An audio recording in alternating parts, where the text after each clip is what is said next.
me wa Black Friday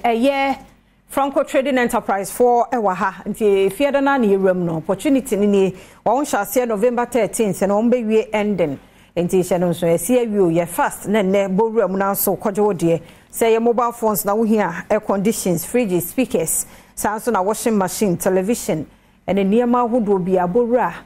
Franko Trading Enterprise phones papa fie na kwoje wode Black Friday no ekoso national so mo CCTV cameras so ewo ho Fabibo office, Fabibo fee, sebe ya be monitor. No one hunu baby, wo bia no de ekoso e wo mpotemo e wo bambo mo ensem. Franko Trading Enterprise, friend was 0246 422 338, 0246 422 338, and 0555 939311. Now on the Franko Trading Enterprise phone kasa, and now call www.frankotrading.com. Franko Trading Enterprise was phone papa